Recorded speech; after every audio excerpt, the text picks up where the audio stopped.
¿Qué ocurre cuando la paciencia de una superpotencia se agota frente al terror? La respuesta llegó en solo 20 minutos. La noche en que los llamados valientes se silenciaron para siempre no fue solo un cambio en el conflicto. Fue el momento en que el miedo se instaló incluso en los más audaces. Un ataque devastador, ejecutado casi sin previo aviso, eliminó de una vez toda la cúpula de inteligencia ucraniana. Bastaron 20 minutos para que los líderes, antes celebrados por sus golpes encubiertos, desaparecieran del tablero y dejaran a sus seguidores en un silencio sepulcral.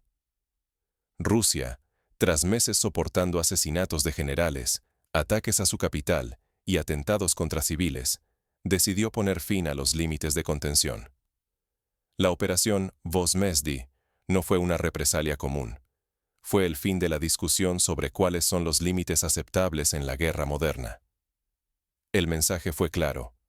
Las reglas han cambiado, y cualquier noción previa de seguridad o impunidad se desvaneció en cuestión de minutos.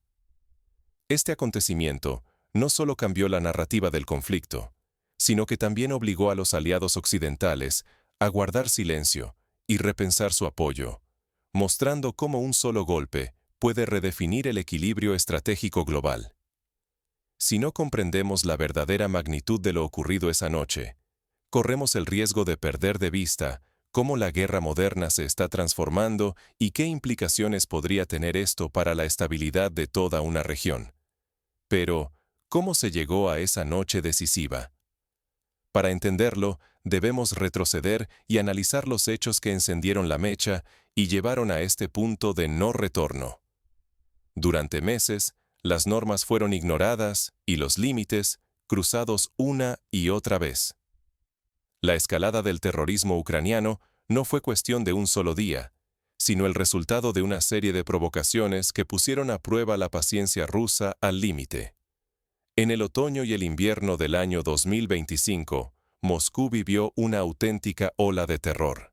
Hubo atentados en la capital rusa, explosiones dirigidas contra civiles y una atmósfera de inseguridad creciente que se extendió hasta el último rincón del país.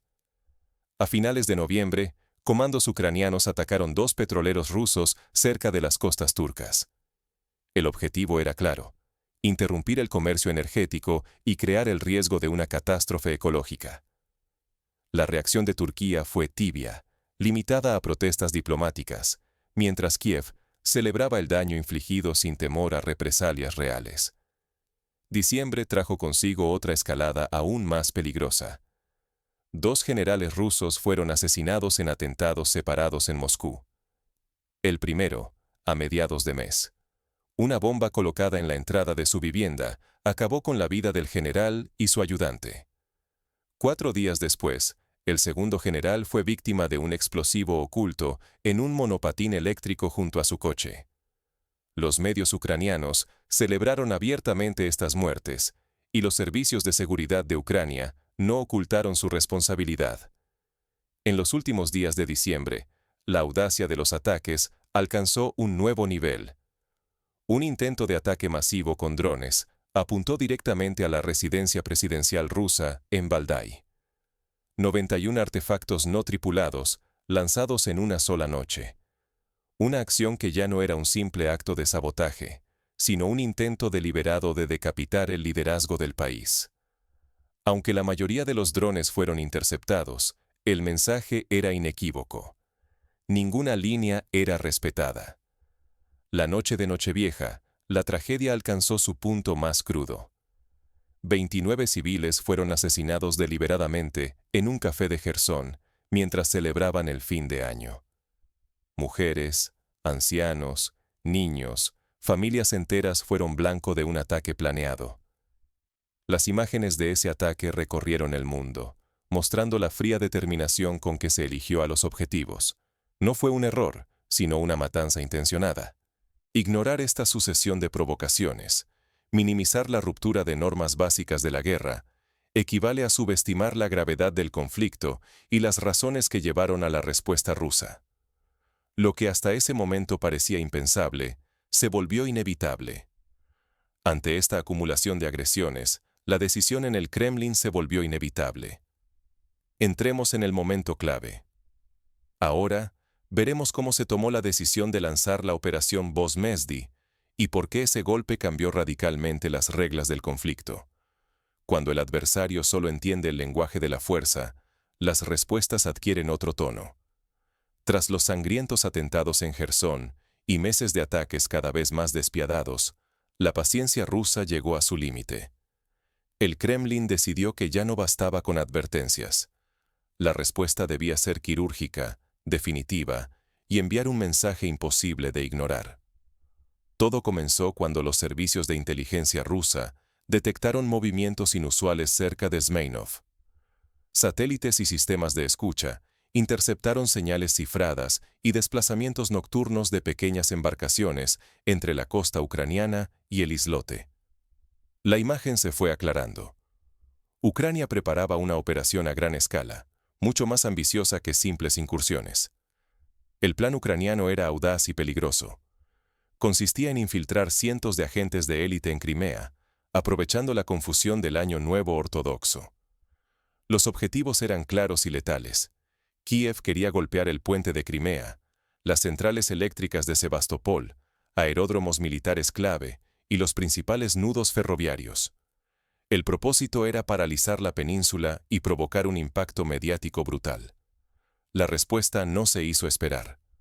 Moscú ordenó una preparación meticulosa. Inteligencia, artillería, aviación no tripulada y fuerzas especiales coordinadas al máximo nivel. Se analizaron cada coordenada y cada posible reacción enemiga, usando lo mejor de la tecnología rusa y simulando el ataque docenas de veces en secreto absoluto. En la madrugada del 5 de enero, Rusia ejecutó su ofensiva. Entre las 4 y las 5, una lluvia de misiles guiados por drones cayó sobre la base ucraniana en Zmeynov. En apenas 20 minutos, la infraestructura quedó reducida a cenizas. Los líderes y la élite de los servicios especiales ucranianos fueron aniquilados antes siquiera de reaccionar. No hubo tiempo para evacuar, no hubo margen para la duda. El riesgo era colosal. Si la operación ucraniana se concretaba, Crimea habría sufrido un golpe devastador y la reputación rusa, construida durante décadas, habría quedado en entredicho. Pero la precisión y contundencia del ataque cambiaron el rumbo de la guerra y dejaron claro que los límites, a partir de ese momento, serían otros. Sin embargo, la verdadera magnitud de la operación Bosmezdi no se midió solo en bajas o posiciones destruidas. Sus efectos psicológicos y políticos sacudieron todo el tablero internacional. Una sola noche bastó para cambiar estrategias, paralizar operaciones y sembrar el temor en ambos bandos. El golpe relámpago ruso no solo destruyó una base clave del enemigo, sino que acabó con decenas de oficiales y fuerzas especiales ucranianas en cuestión de minutos. El eco de ese ataque aún retumba en la cúpula de inteligencia de Kiev, donde el pánico y la incertidumbre provocaron la retirada inmediata de los grupos que quedaban en la zona. La sacudida psicológica fue tan potente como la destrucción material. Aquellos que sobrevivieron describen un ambiente de paranoia y desconfianza generalizada. Las comunicaciones internas ardieron con mensajes de miedo y recriminaciones. Por primera vez en meses, los mandos ucranianos debieron aceptar que ninguna posición era segura y que el enemigo podía anticipar cada movimiento clave. En Occidente, la reacción fue un silencio ensordecedor. Las capitales aliadas, habitualmente rápidas en condenar o justificar, optaron por no pronunciarse públicamente, evitando cualquier señal de debilidad o de apoyo a métodos que ahora se percibían como fallidos. En Kiev, comenzaron los primeros cuestionamientos hacia la estrategia, mientras analistas y políticos debatían si el precio de la ofensiva justifica una pérdida tan devastadora. Rusia, por su parte, no tardó en reconocer la autoría y mostrar el ataque como un éxito estratégico sin precedentes. Expertos militares analizaron la operación y coincidieron en que el impacto fue doble. Eliminó capacidades inmediatas de sabotaje y, a la vez, envió un mensaje claro sobre los límites que Moscú está dispuesto a imponer. El significado de este golpe preventivo va más allá de lo militar. Redefine el tablero de la guerra moderna. La consecuencia más inmediata fue la pausa total en las operaciones ucranianas. Durante los siguientes días, ningún intento de infiltración fue registrado, y los mandos rusos aprovecharon para reforzar todas las posiciones críticas en Crimea. Mientras tanto, las fuerzas de defensa elevaron su estado de alerta, esperando un contraataque que, por ahora, parece improbable dado el nivel de desmoralización y pérdida de liderazgo en el campamento contrario. La credibilidad de ambos bandos está en juego. Si Rusia logra capitalizar este éxito y Ucrania no encuentra respuesta adecuada, el equilibrio estratégico podría inclinarse de forma irreversible.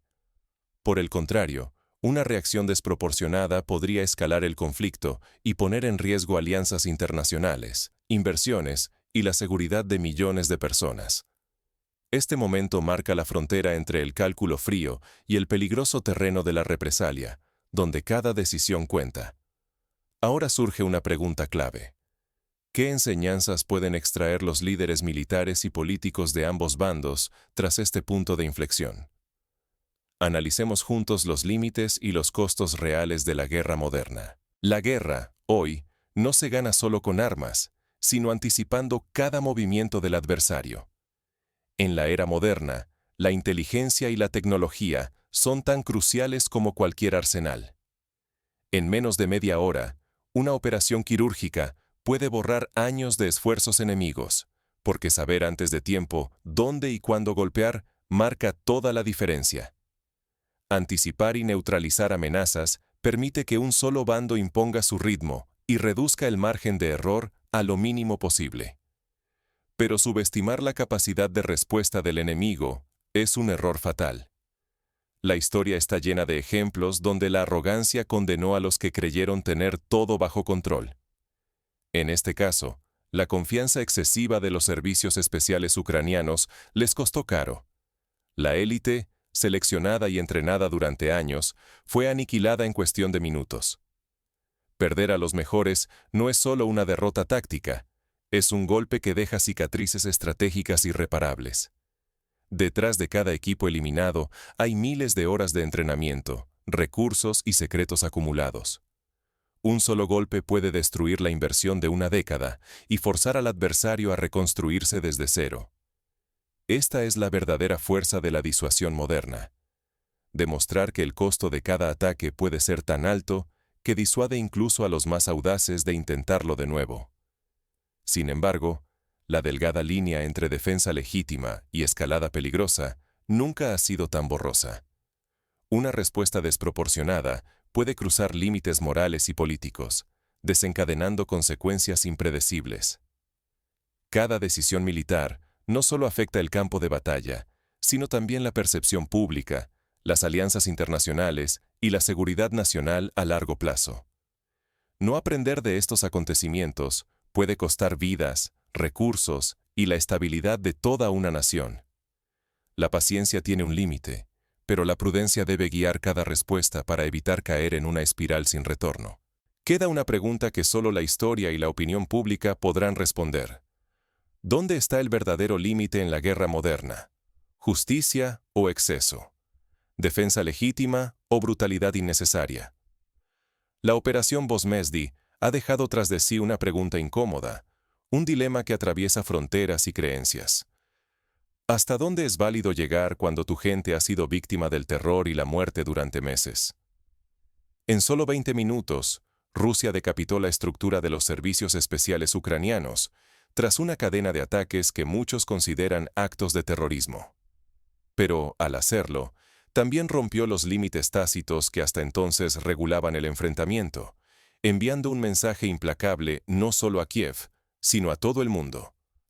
Para algunos, este golpe fue la única respuesta posible ante la barbarie y la pérdida de inocentes.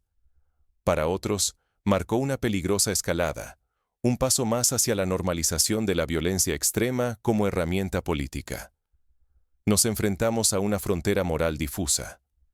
¿Es la represalia contundente un acto de autodefensa o la puerta de entrada a una espiral sin fin de destrucción? Hoy, la indiferencia o la ausencia de reflexión pueden ser tan peligrosas como la violencia misma. Si la sociedad deja de cuestionar o analizar estas decisiones, si renunciamos a entender el alcance de cada golpe, corremos el riesgo de legitimar cualquier exceso en nombre de la seguridad. Más allá de banderas y discursos, lo que está en juego es la capacidad colectiva de distinguir entre justicia y venganza, defensa y brutalidad, cordura y barbarie. Es un desafío ético que nos involucra a todos, porque las reglas de la guerra moderna ya no son solo cosa de militares o políticos, afectan la vida, la esperanza y el futuro de millones. ¿Dónde pondremos el límite? ¿Qué estamos dispuestos a aceptar o a condenar, no solo como espectadores, sino como ciudadanos globales? La historia recordará la noche en que la paciencia se agotó, pero la pregunta seguirá abierta. ¿Hemos aprendido algo, o solo hemos cruzado otra línea roja?